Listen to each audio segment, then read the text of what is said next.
Hello and welcome to The Free Bin, a podcast at the Toledo, Oregon Public Library. My name is Sophia. I'm Harrison. And I'm Cindy. Whoops. That's okay. And today we're here to talk about a brief history of U.S. accents and dialects. And I am excited to talk about this. But first, we need to talk about breaking news. New news. Okay. So, upcoming, we have rounding out January. Tomorrow, January 24th, we have an adult craft. We're making wool felt penguins. I'm pretty sure I still have room on the wait list. Come get signed up. I'm pretty sure I have room for everybody. It's going to be super great. So tomorrow, January 24th from 2 p.m. to 3 p.m. And you get to take it home with you. And you need to take out your aggressions on a piece of wool. On your wool. Yeah. With a stabbing needle. Yeah. And then next Saturday, January 31st, we have two very exciting events. We have Steam Saturday from 1 p.m. to 2 p.m. We're making self-watering terrariums. It's going to be super great. I still have room. Come get signed up today.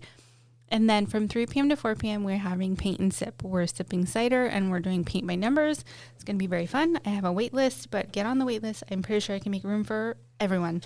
It's going to be a lot of fun. And that's it. That's what I got. All right. All right. Great. Well, it's time for my confession here.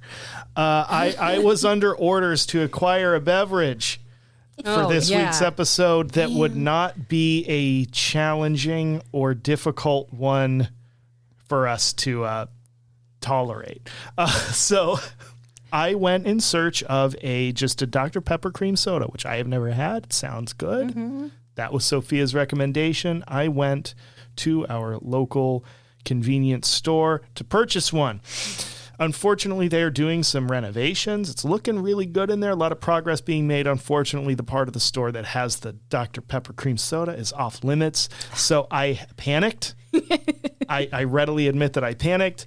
And I purchased the most innocuous looking beverage I could find that wasn't just a plain Dr. Pepper or a Coca-Cola. Oh, yeah, because I don't like Dr. Pepper. Oh. But that's okay. I'm willing to try the cream soda. Oh, okay. Don't go to Texas. I know. You'll be driven out. I know. There are Dr. Pepper fans at my house, and they don't understand. But I don't know. I just can't. It tastes like maraschino cherry juice. Well, you don't like maraschino cherries. No. Okay, because I like Dr. Pepper. I've started doing the zero sugar Dr. Pepper, and I love maraschino cherries. And I'm the only one in my house who likes maraschino cherries, I believe. They're pretty good. Yeah. I like them. And the thing that I really like a Dr. Pepper for is Taco Bell. Something about Taco Bell with a Dr. Pepper. Oh, okay. It just makes Taco Bell better for me. It's like whatever McDonald's. works. Yeah. Whatever works. I'm okay with that. Crisp Coke Yeah. at McDonald's or a crisp Sprite. It just hit you just right. Oh, my God. Yeah. So good. McDonald's kind of depends on the Coca-Cola. Yeah. And there's nothing like a McDonald's Diet Coke. That it hits you right where you want it to. Mm-hmm. Crisp. And you're like, oh, my God. Yeah. So what I bought in a panic is Lotus Plant Power Drink. This is Pink Lotus. Was there other colors of Lotus? There are. There's a green Lotus. There's quite a few different colors and varietals. This one has organic ingredients. Lotus PP7. What? That's a pistol, isn't it? Or am I thinking You're thinking of a PP Walther. PPK, yeah. PPK Walther. I don't know. That's a German pistol, yes. This contains natural caffeine, ashwagandha, KSM 66, coffee fruit. What? Not the bean. Oh. But the fruit. The fruit. Does the fruit have caffeine? Maybe. It's a good question. Follow-up question.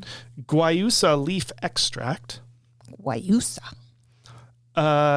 EGCG green tea. What? Okay. That's the Ramones used to play there. Elderberry. and prebiotics. So I'm sorry, everybody, if this is if I failed this assignment, but we're about to find out. Okay. It says raspberry infused right here. Well, now our listeners know why Sophia and I were so disappointed when he came back with the lotus. Also, The we were pink lotus. noticing the ingredients. Some of them are like anti-anxiety, supposed to help you feel relaxing, but then it's full of caffeine. So it's like, I was telling Harrison when he showed us a drink, it's like not like peanut butter and jelly. Those things don't go together, you know? We don't want anxiety And caffeine. Yeah, that's no. Caffeine, anxiety. So Yeah. lesson learned, don't drink lotus if you're trying to relax. Calm down. Yeah. You're going to fall asleep while you're having a panic attack. Yeah. Oh, that sounds You don't awful. know how it feels to be me. All right, here we go. This is Can pass this one for down. you. This is bright. Oh my God. Bright. It's This is neon pink. Whoa. like it's it's Barbie pink. spooky. It's smells pink. It's. Didn't we have a prebiotic just not so long ago? Yeah, Last week. the lollipop Yeah. So Yeah. it or smells kind of olipop, that not way. lollipop. A lollipop is a different product. Tomato. Olipop. Okay. Are you ready? Okay. Oh, it smells like Mr. Bubble. Yeah. Oh, what is that flavor? No. It's not. I'm a big raspberry fan. It hits ya.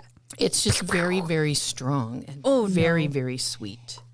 I think it tastes like, I think it reminds me of Mr. Bubble. Bubble You bath. said that as I was drinking it, and I was like, no, I don't want to taste like It's got a sour taste to it, and I don't taste the green tea. Oh, No. I just taste very... It's like a melted Sour Patch Kid. It is, Or yeah. like a Jolly... It's like a Jolly Rancher. Oh yeah, okay. Yeah, it's a melted Jolly Rancher. Worser. Caffeinated. Okay, so But I won't get the drink it's next week. pretty. I'm on, You were trying to do us a solid, I think. I'm on and, suspension. oh, man. Oh, gosh. I don't know if you guys ever drank these, but they came out when I was in high school. They're called Go Girl, like energy drinks. And this is what that tastes like. This tastes like Go Girls. Can't decide if I hate it or if it's like it's just so sour to me. It's very sour. It is like a sour And patch it kid. lingers in your mouth. Is it like if you sucked on a sour thing? Yeah. I A think warhead. I might have like an inflamed taste bud after this. I have a feeling tomorrow I'm going to have Yeah. no. It may You're welcome, everybody, by the way. We're just all up on the mic. okay. It's like, what are those? Jolly Ranchers, but the green ones. It's a green one. The green apple one? Yeah, green apple. And a caffeinated beverage with like a plow raspberry Yeah. right at the end. Yeah. It's like that. I don't know. Yeah, it's one of those that you're going to be going, this is still stuck to the roof of my mouth. Yep. Yeah. Perpetuity. Okay. Well, All right. just as introduction, I listened to a podcast the other day, and she was just the woman was talking about dialects and accents and how they travel, and that made me interested in that. And so I said to Harrison, hey, we should do a podcast on dialects and accents. And then I went down a rabbit hole, and I had to really pare back what I wanted to talk about because there's so much out there. But we're going to start off with Harrison, who's going to kind of introduce the whole idea of accents and dialects and what they are, and then I'm going to do a little more detail on the way that they travel and how they arrived at the places they arrived at, and we're going to get the modern take from our own Valley girl. That's right. Sophia. Yes. And we're going to talk about that. It's interesting because you're looking at people who I have lived in multiple states. I've lived in the West, on the West Coast. I've lived in the Midwest, and and I've lived in the western states. So I've lived in Illinois, Montana, and Oregon, and they're all very different. And then Sophia's a California girl, and Harrison hails from Florida. So we're all kind of all over the map. And we've all lived all over the map, which is kind of cool because we've experienced a lot of this. So I think that's why I'm interested in it. It's just interesting to me that, and I also tend to pick up the accent wherever I live. And I worked with a woman from New Orleans, and she and I worked together every day, 5 days a week. And I picked up her accent, and I would go home, and my family would be like, "What are you talking about?" I'm like, "Oh, I'm sorry. I'll go back to my Oregonian accent." So go ahead, Harrison. Tell us what you know. I just wanted to do a little preface to this episode because in a previous life, I was a communication guy, right?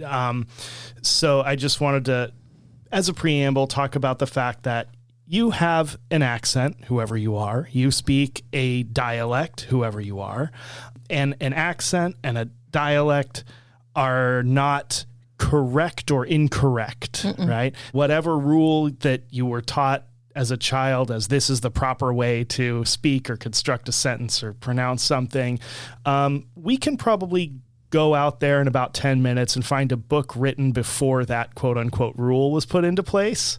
There's always reasons to edit for, maybe the standards or the practices of a certain publication.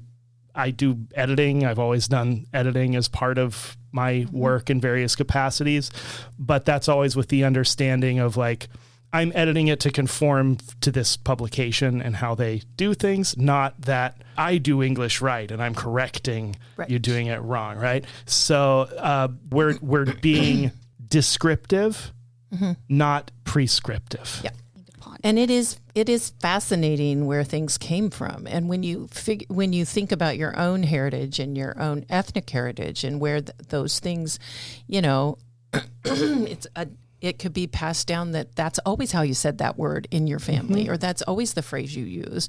But where did that originally come from? How come it's there? So, do you want me to go ahead? Yeah. Yep. Well, it's always been that way. And I don't have an accent. I just speak correctly and everyone else has an accent. Right. Isn't that interesting? It is interesting. I'm going to prove you wrong. So I started out because I thought we should really have some definitions that we're working with, because accents and dialects are two different things. An accent centers on the pronunciation of a word, and a dialect encompasses the pronunciation, the vocabulary, and the grammar of the way that people speak. So it's just important to know those things.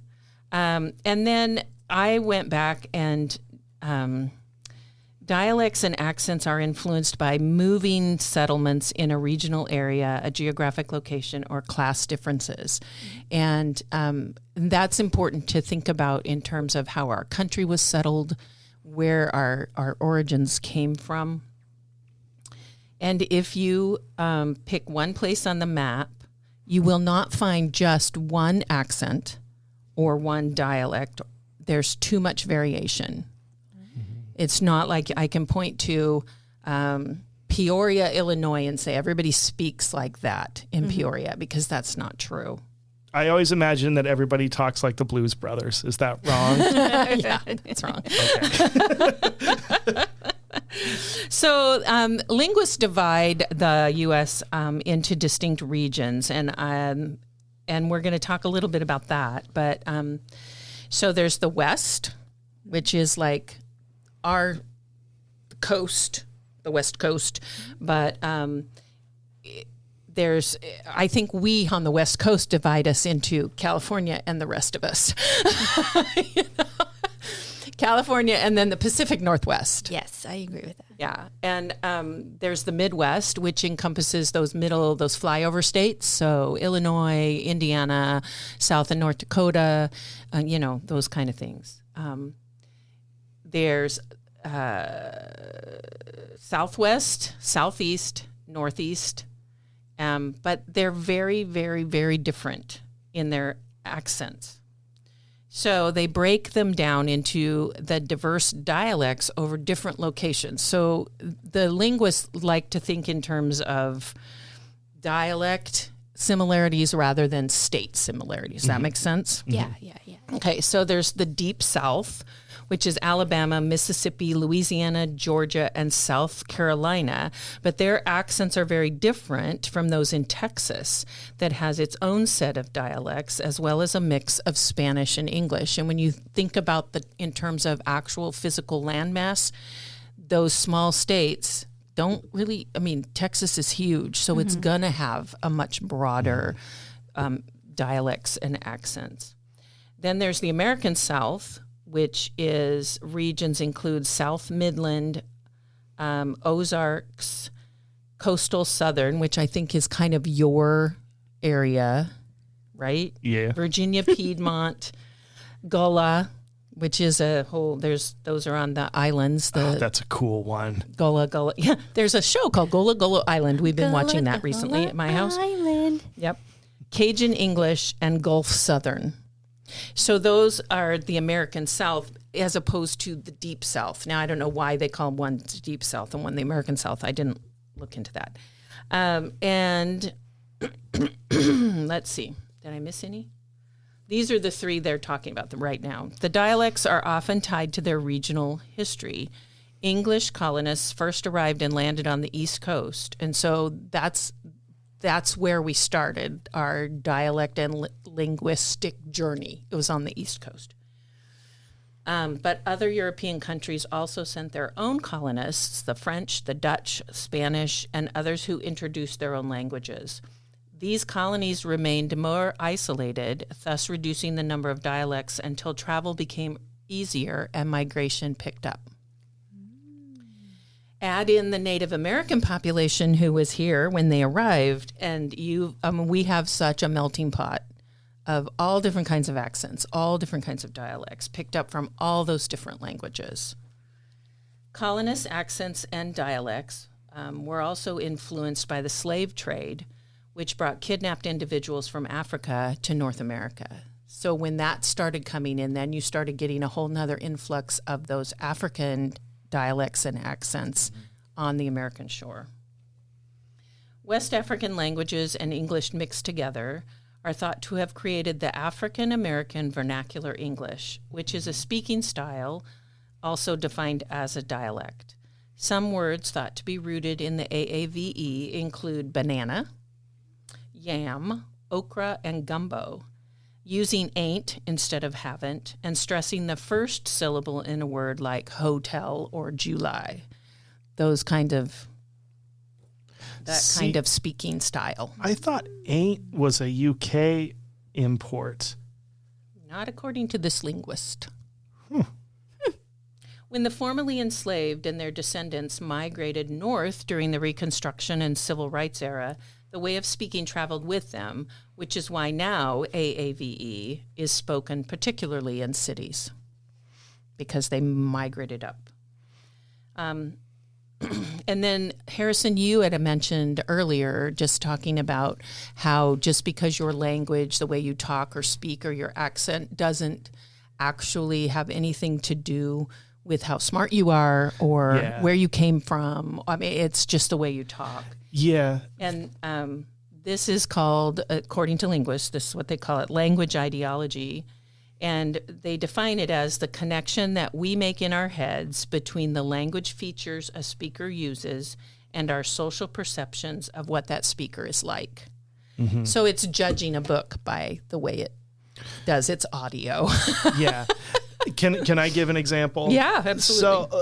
So, speaking the way I do, I have a very Tallahassee accent and dialect. It's like kind of what at least used to be called the standard American English, like newscaster voice. It's not really clearly regional unless you know what you're listening for. Mm-hmm. And it's the language that kind of gets privileged. It's sort of expected to speak in this way that's perceived as non-regional. Mm-hmm. And so I've had times in my life when I'm having a conversation with another native English speaker, right, who I've had to like ask to repeat something a couple times because they were talking a little faster in a dialect that's not my own. And maybe it's a rural white dialect. Maybe it's, an urban or rural AAVE dialect growing up. And I've been like, I'm sorry, I didn't catch that. And that's a time when I've had to confront the fact that this guy I'm talking to understands me perfectly. I don't understand him immediately. He has had to understand the way that I talk naturally. Right. I have not had to understand him speaking this quickly in his own dialect. He has more language proficiency than I do in English because he can speak and understand a couple pretty different dialects of our shared language. I'm really only proficient in one. And the reason is that the way I talk is the way the guy on TV talks. Oh, yeah. The way that I speak is privileged in a way that leads to this uneven intelligibility. It's an uncomfortable thing to encounter, but it's worthwhile to sit with for me. Sure. Yeah. And I'm glad that I had those experiences because I would feel worse knowing that someone was code shifting immediately talking to me. The term I meant to use here is code switching. That refers to when you change the language or the dialect you're using in response to a social situation. Because, they've got a different dialect and they assume I won't understand them, then just speaking naturally to me as a peer and maybe me looking like an idiot, not understanding them the first time. Although, of course, I don't know how many times people have done that for my benefit because people might. Right. Yeah.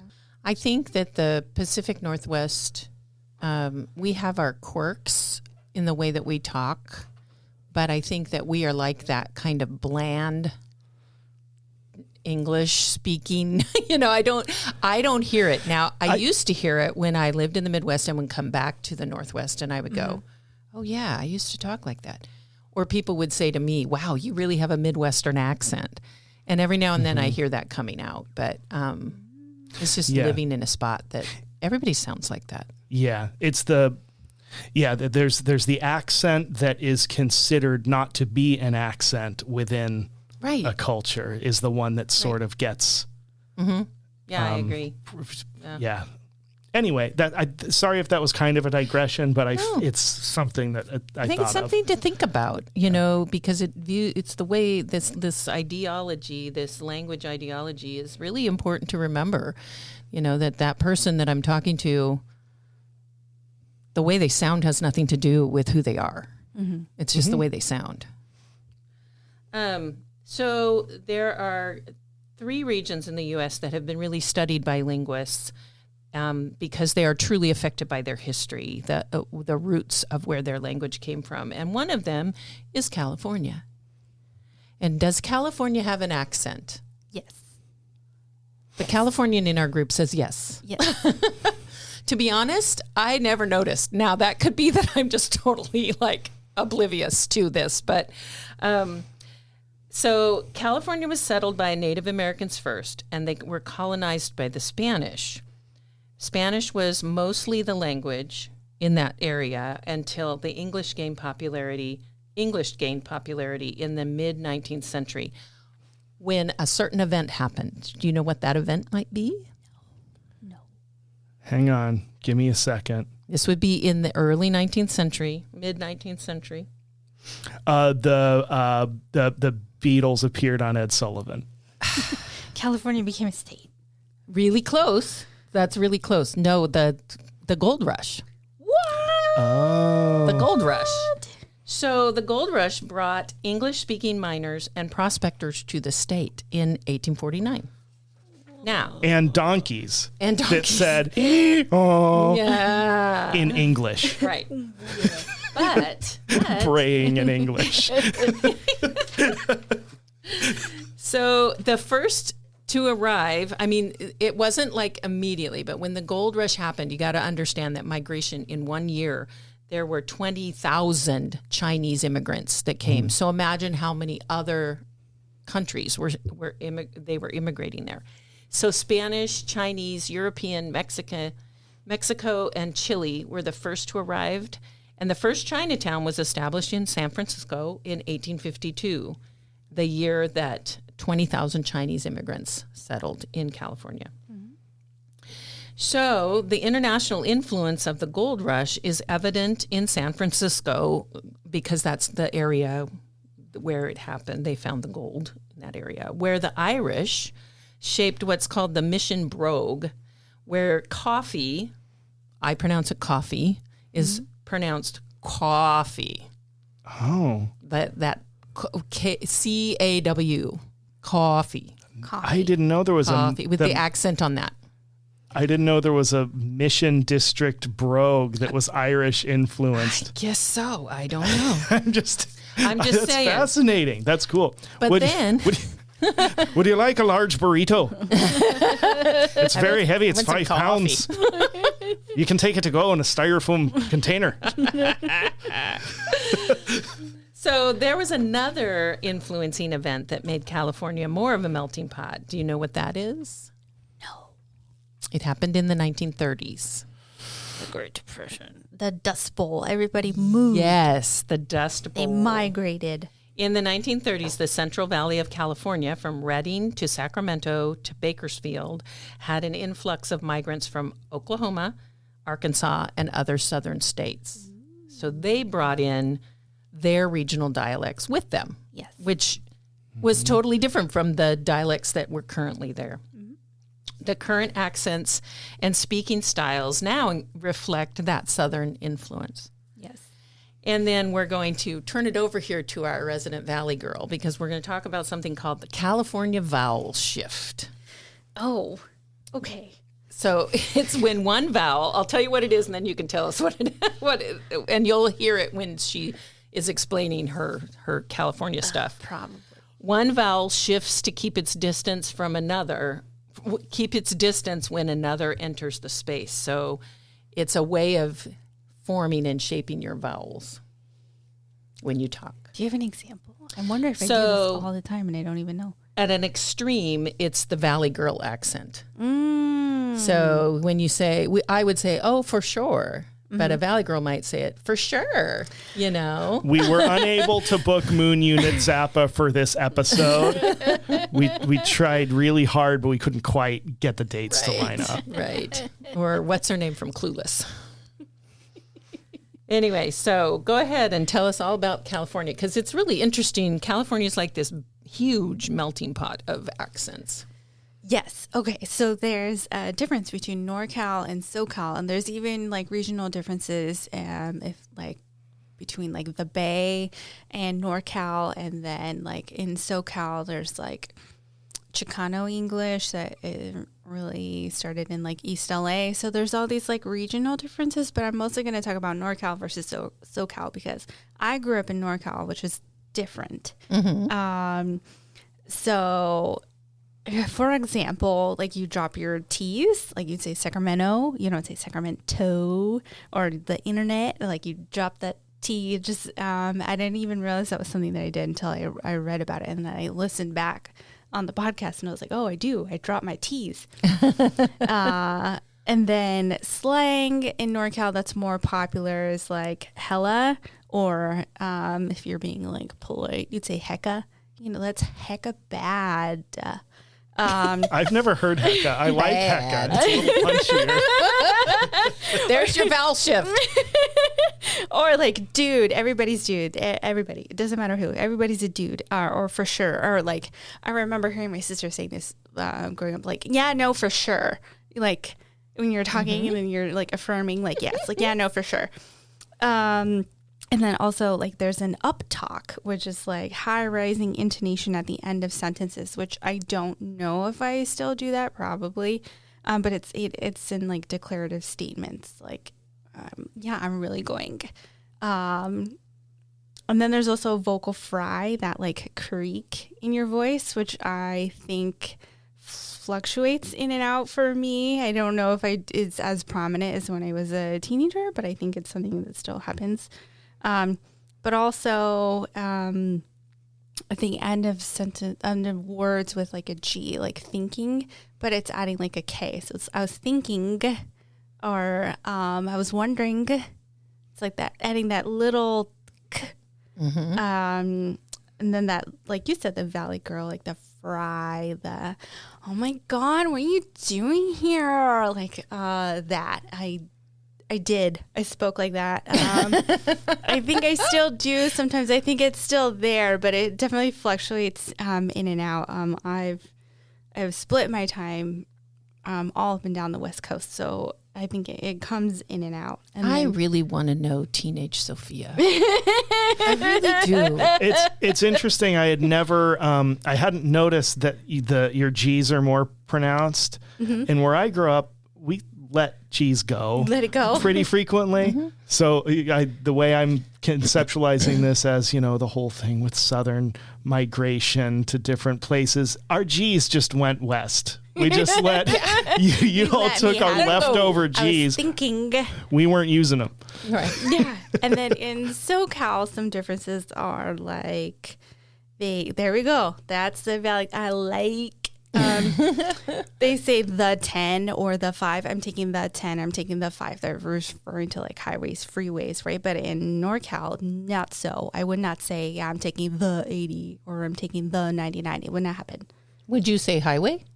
I would say I'm taking 80 to go to Reno, whatever. Okay. Special mention to the Bay, because there's definitely vernacular that comes from the Bay that was very popular.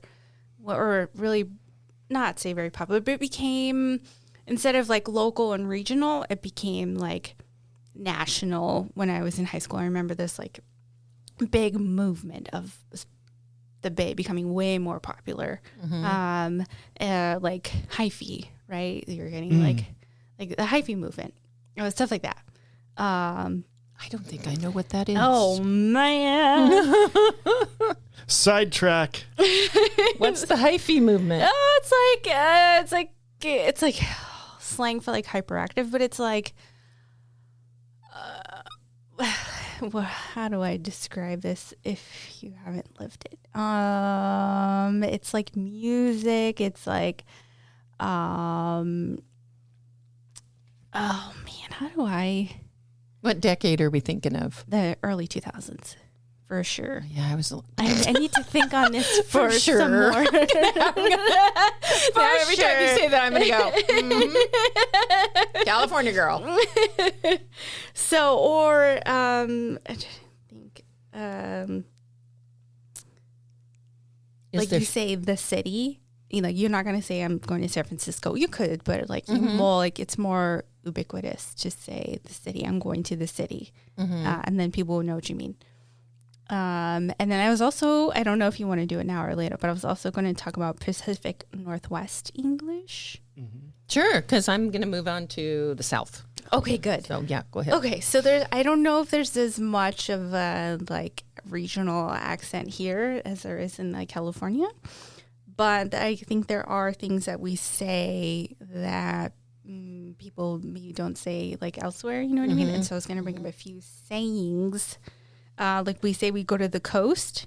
We don't say we're going to the beach. We say we're going to the coast. I'm going to the coast today. We say the mountain is out, and you can be referring to like Mount Rainier or Mount Hood if you live in the Portland metro area. Or you can say you're going to the mountain, and people would know that you're going to Mount Hood. You're going to go do whatever. Or JoJo's, which I didn't learn about until... I moved here, but they're potato wedges. Yes. I know. The first time I was in the Midwest and asked for JoJo's, they looked at me like I was nuts. Oh, you know what's another one I heard? Pitch. You know what pitch is? Tree sap. Yeah. I didn't know that. See, to me, pitch is like the black tarry Like where we get pitch black from is it's a specific resinous substance. It's pitch. We would load wood, and I am a native Oregonian. I've just lived in a lot of places, so pitch is something I grew up with. I got pitch on my hands, and you had to use like kerosene to get it off. It's terrible. Yeah, because to me, pitch is a specific kind of and in the Midwest, it's sap. Yeah, and because they do that to trees, whatever they call that when they take their sap. They stab them. Trees. They sap them. Yeah. Or like soda. Mm-hmm. When you get a soda from the store. I think in other places really? they use pop. I call it pop. Yeah, that's like the Midwest thing. They call it pop. Yeah. Well, in the South, it's Coke. It doesn't matter what you're talking about. In Atlanta, especially, it's Coke. I was going to say, I think that's in some circumference around Atlanta. It's soda where I grew up. Yeah. Atlanta, I know it's Coke because everything has to Everything's be Coke in Coke. Atlanta. But I don't call it soda, and I don't know why. I just don't. I call it pop. Yeah. I'm going to go get a pop. And I learned that there's like regional or like Chicano like slang, like things that I grew up saying that people who aren't Chicano didn't know what I meant. Like I told one girl her chonies are showing, and she was like, "What are you talking about?" And I was like, "Your chonies." Well, don't you know your chonies? She didn't know. I don't know. It's your underwear. Your undies are showing, girl. I was trying to be a girl's girl and be like, "Hey, man, chonies are showing." She didn't know. Or like, you got mocos in your nose. You got mocos. They're boogers. Ah, okay. I tell that to my youngest all the time. Like, you got mocos in your nose? see, where I grew up, it was XYZ. Better word than boogers. I don't know if that's regional. What What's are they that? called? XYZ. Examine that? your zipper. What's that? Examine your zipper. Oh, Yeah, like your flies was open? you lean over XYZ. Yeah, Oh. examine your zipper. It's when you're, yeah. Yep. Interesting. I think if we're talking about people's, like, when somebody talks a certain way and it brings on that viewpoint of who that person might be. It's so interesting to me because I love to hear those kinds of things. I think I'm just really curious about how people label things in their world, you know, because it's very interesting. Yeah. Yeah. And out in the Northwest, we've got Chinook jargon too. Yeah. And that has I actually forgot to make notes on this because I was good. I have a different example to talk about. But Chinook jargon is a trade language that developed between indigenous folks in the Pacific Northwest and European traders to do business. So you end up with place names that come from Chinook jargon because Boston was slang for American and King George was slang Chinook jargon for British.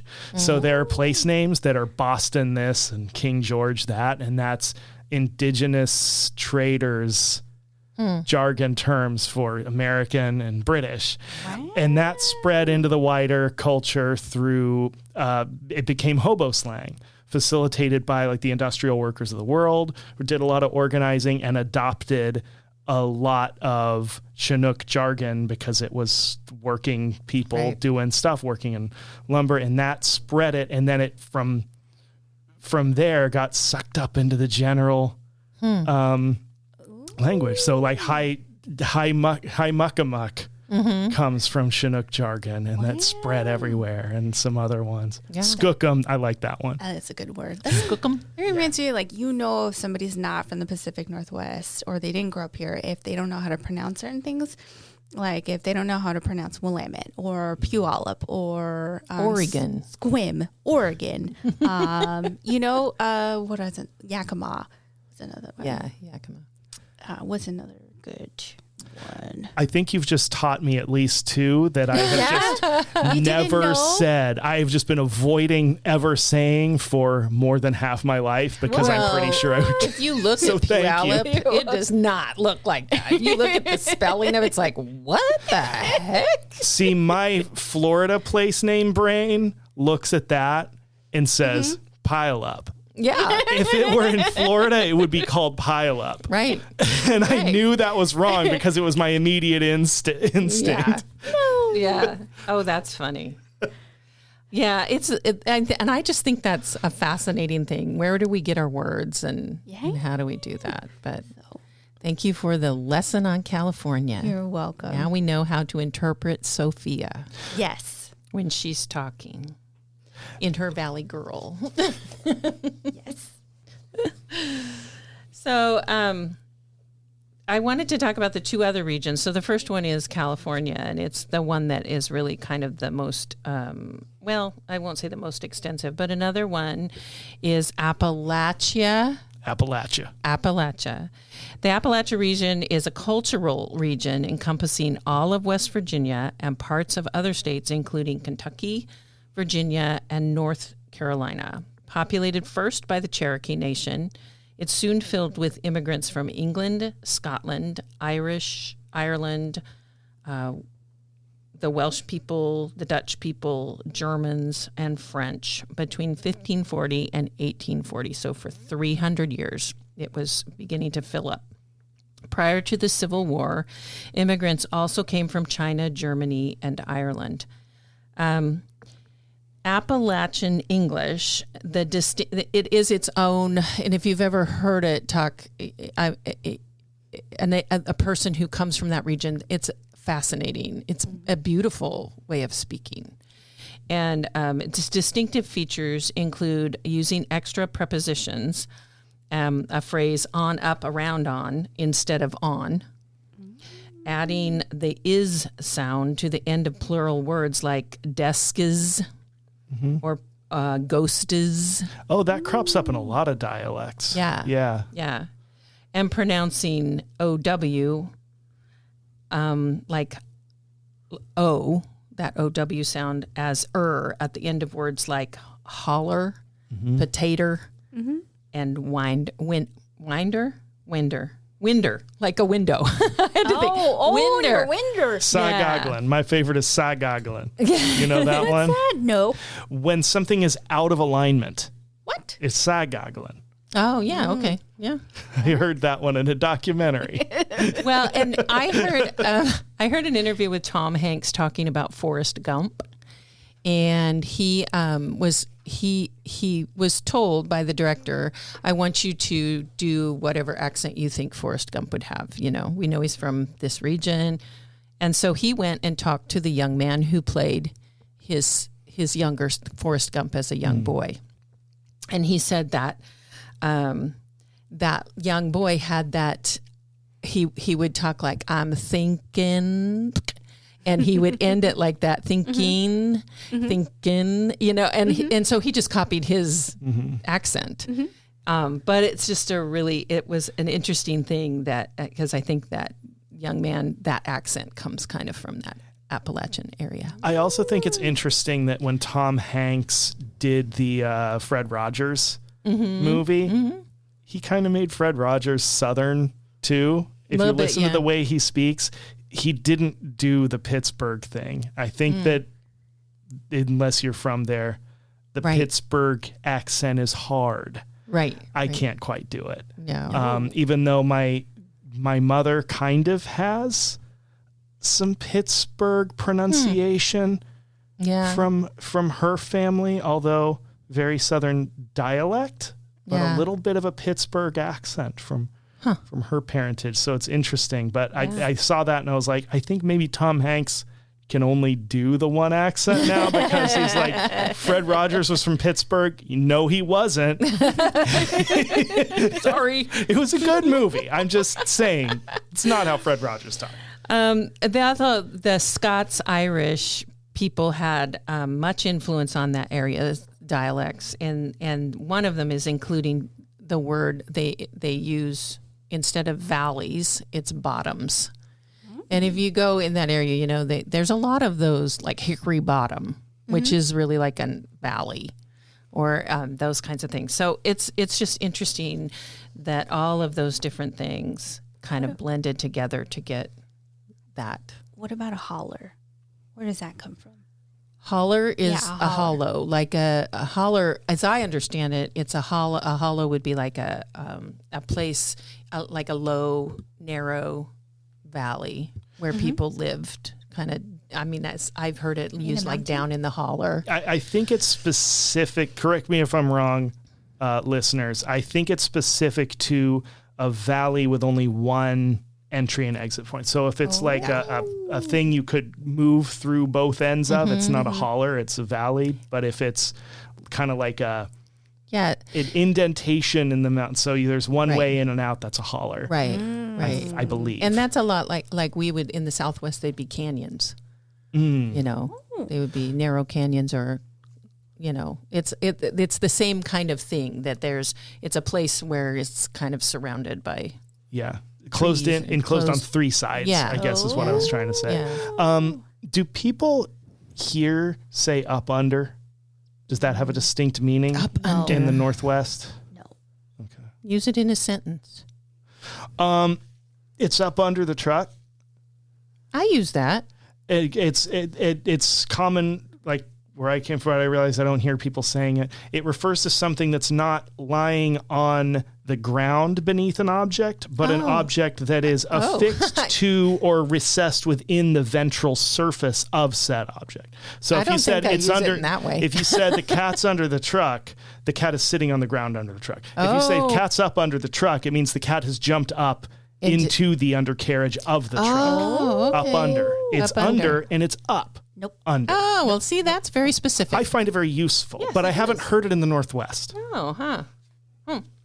Anyway, so the last region that the linguists have studied extensively is New Orleans. And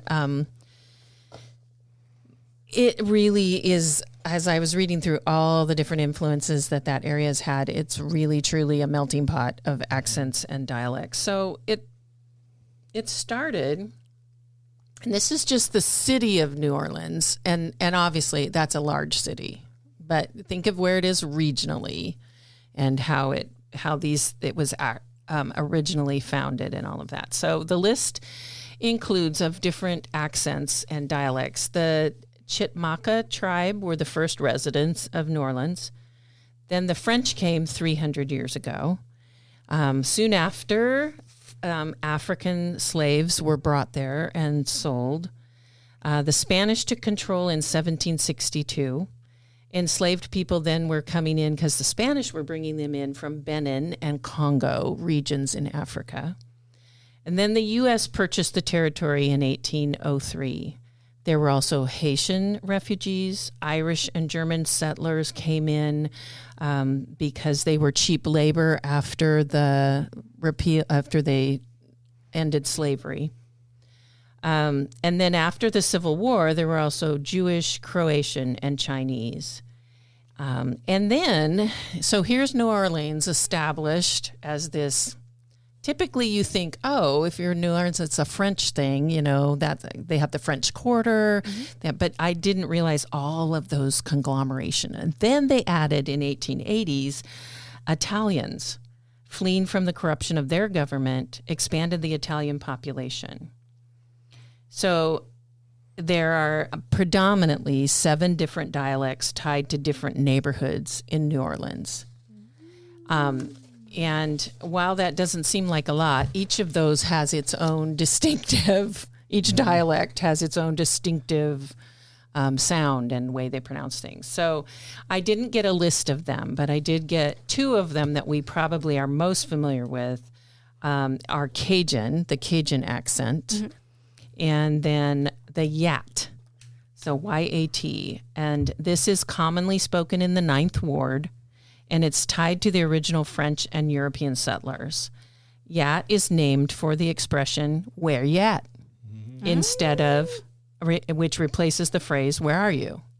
And I realized I sometimes say, where yat, without even thinking about it. So part of this accent and the notable part of it is that it's called rhoticity. It's the linguistic term for whether you pronounce the R sounds after the vowel sounds. So Southern accents, they, like old-fashioned Southern accents, they drop the R's. I feel like that's a Kentucky kind of thing, right? Well, and if you think about Kentucky, if you think about the Kentucky Derby and you think about that society, that's very Southern society. They have that drawl. They have that way of speaking that's very, it's just, it sounds lazy. It's foghorn leghorn. Yeah. It's very, it's just that way of speaking. And so Yat becomes, is one of those languages that has that, what did they call it? Rhoticity. So water becomes wada. Mm-hmm. Quarter becomes quota without pronouncing the R. I don't know if I could do it. Quota. Quota. Without the R in the middle. So,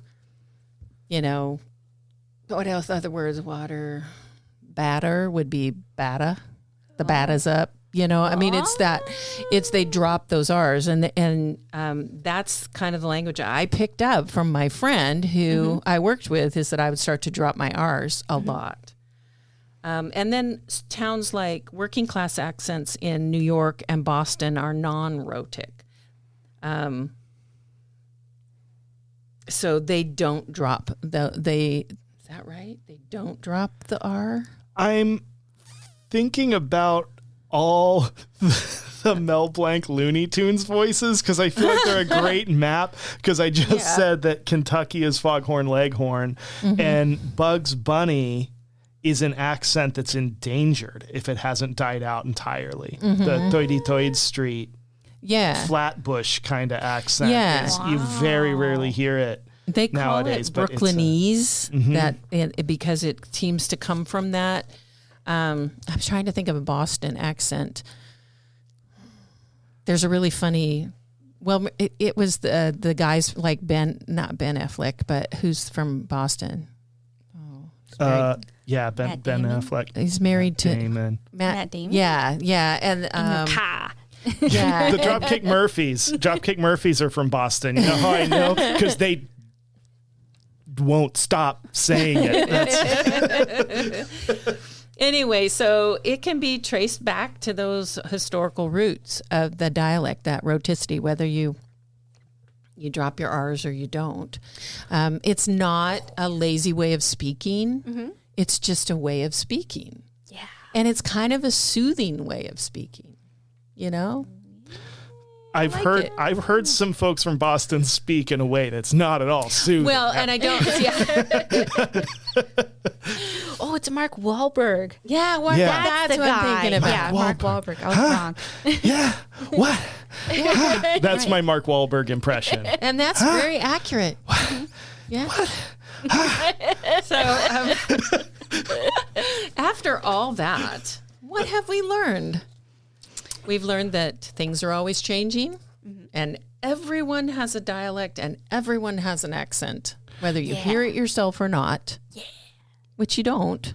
You don't hear your own accent. I guess not. But everyone has one, and that just makes us. That's the cool thing about being human. So we're all different. We all speak and think and act and talk different. I do want to throw in before we quit, and I'm going to put a link in the show notes, a little mention of Ocracoke Island. Yes. This is fascinating. That there's some really cool little documentaries about the accent and the dialect. Ocracoke Island is an Outer Banks island in North Carolina. It's long and narrow, and it's not reachable by road, so you can only get to and from by boat, or at least, I don't know, maybe they built a bridge now, I don't know. But it was inhabited by Hatteras and Croatan people, both Algonquin speaking. Historically, Hatteras people, or at least their culture, were no longer present on the island by the mid-1700s due to diseases imported by settlers and also intermarriage with settlers from elsewhere. Ocracoke served as a pirate hangout for a long time.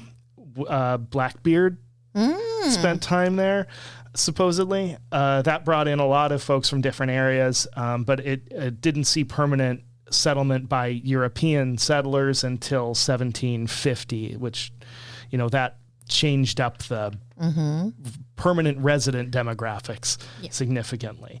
Ocracoke is known for the high-tider accent. That's high-tider.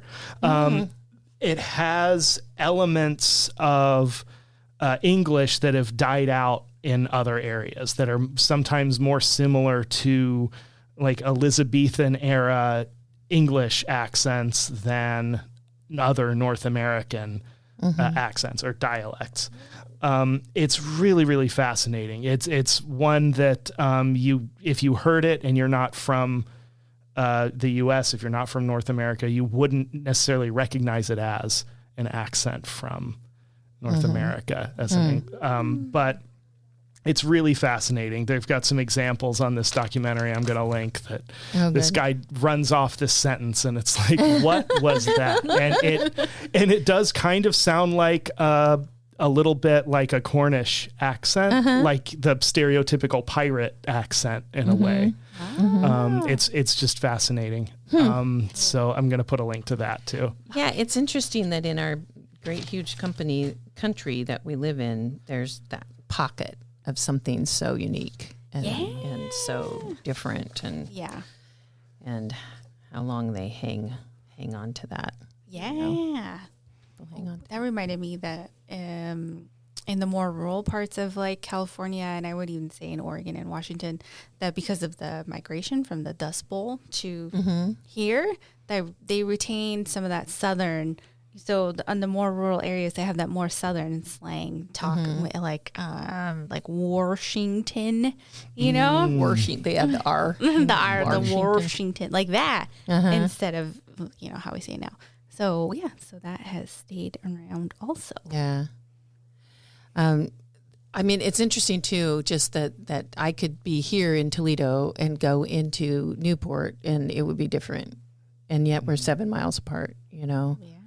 And I was thinking about that when you're talking about regional things, things that like JoJo's and that kind of stuff. And I think one of the things we use, and maybe it's just my family, but if we're sitting in traffic in Newport, it's like tourists, because we blame everything on tourists. That reminds me of something back to Ocracoke Island. The term for tourists, because they have a tourist-driven economy too. The term is dingbatter. What? They call tourists dingbatters. Dingbatter. And before the 1970s, they called tourists furners or strangers. I don't know if I'm pronouncing that right. Sorry to all of our Ocracoke listeners, but it was because they didn't get like TV until the early 70s out on the island. And it was all in the family, I guess. Oh, gosh. That Archie Bunker? New York? Call his wife a dingbat. Yeah. And they adopted that specifically from All in the Family, because before the 1970s, it was something else, but it changed to something else that's just as idiosyncratic. Yeah. And now the Ocracoke accent, because there's tourism, there's people moving in, that's also an endangered dialect too. There aren't that many people, I guess, at this point who still speak that way. But the off-island folks who would get in the way and make everyone mad or dingbatters. Wow. I like that better. I'm going to start using that. When I'm in traffic in Newport. It's like dingbatter. It's like everybody blaming all the people moving in to like Oregon. They're like, oh, those Californians, and it's like that. You know what I mean? Well, where I grew up, in the environment that I grew up in, it wasn't a real touristy part of Florida. It wasn't like South Florida where a lot of folks are coming in on vacation. We were just mad at everybody all the time. You just blame everybody for everything. Sure. Not any specific, you just hate everybody. Everyone's in your way. Everything's bad all the time. I'm learning to chill out gradually with, it'll take me another 25 years and I'll be totally okay. It'll be totally chill, bro. Well, go listen to some accents and enjoy the differences and do a little research and find something unique and interesting. Mm-hmm. Yeah. Learn some words. Yes. We've got some here in the library. We do. We got lots of words in books. Talk to y'all next week. Bye. Bye. The Free Bin is a production of the Toledo Public Library, which is part of the Lincoln County Library District in beautiful Lincoln County, Oregon. Writing by Cindy Bilek, Sophia Kahn, and Harrison Baker. Original music by Harrison Baker. Editing by Harrison Baker and Sophia Kahn. The views and opinions expressed on this podcast are those of the speakers and do not necessarily reflect those of any organization they represent. Good night.